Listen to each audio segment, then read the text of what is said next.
it's so hard. But that will help with the boxers who are growing up, who are being groomed. I think that will work for them like perfectly. What do you think about most boxers abandoning formal education to focus on professional boxing? Basically what I would say about that is this. I think if someone has all the requirements needed to go to school and like study formal education, I think they should do it. Yeah, because basically, as I told you, you can't do boxing for a lifetime. So basically, to reach a time whereby your education papers have to help you and you don't have them, so it's hard. So basically, if someone has the support and someone can pay for them school fees in school, or if they have the ability to pay the fees themselves, then they should go to school. Maybe though you just do a small setting, you can do plumbing or do something else. I think that is okay. Yeah.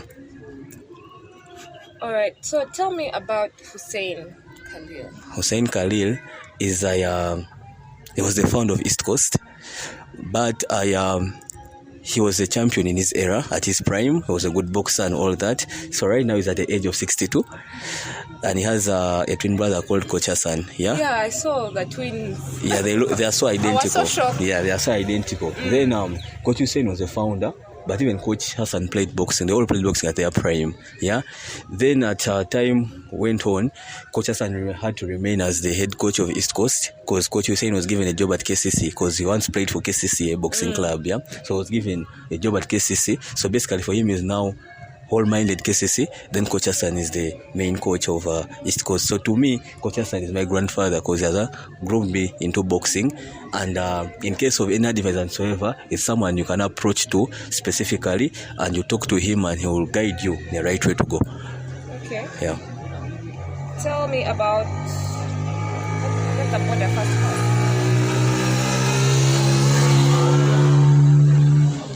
Tell me about Farouk. Farouk is how should I mention it?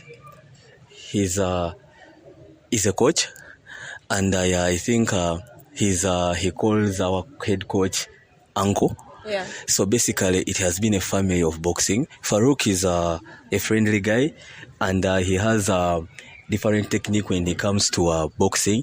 He's always someone inventive with the boxing skills because each day in, day out, he's trying to bring out a new technique into boxing, which is so perfect for a person at his age. Okay. Yeah. Do these techniques have names? They have different names, but it's a combination of a technique whereby it's so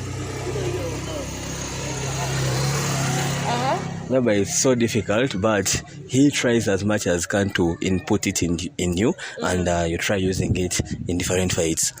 Okay. Yeah. So, do you use drugs? No, I don't. You don't chew cat? No. I only take water and juice. I grew up in an environment where people used to use that, but I was this kind of person whereby I was like, if they do this, then I can be someone different from that. Yeah. But basically, I can't blame people who do it because you never know what someone's story is like. Yeah, we all come from different backgrounds and all that. So if you get someone doing it, so it's bad for you to judge them before knowing what their story is. Yeah, so I don't condemn anyone for doing that, but to me, I think it's a bad habit. Yeah. Does it affect sports? Yeah. A lot. Do you think it's affecting some of the sportsmen at the East Coast boxing club? Yeah, very many, but I won't mention. No, you don't have to mention. Yeah. How do you think it's affecting them? The issue with drugs,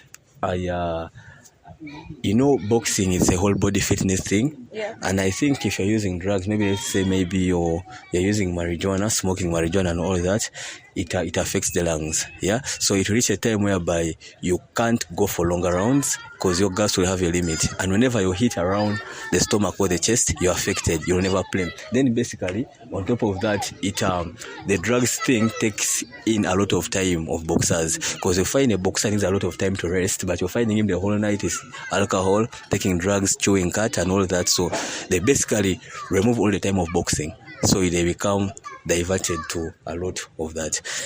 Yeah, now on top of that, if you're using that and basically in the groups of that, then you're also led into theft in most occasions. Yeah, because you're not working, then you have to chew cat. And what I hear is if you're chewing cat, maybe taking that, you have to eat well, drink well. Yeah, you don't have the money to do that. So what are you going to end up doing? If you beg and fail to get, then you're going to end up stealing. So to me, it's a bad habit. All right, thank you. Is there anything else you'd like to tell me? I don't know. I don't know. Okay. Yeah. Thank you. The survey.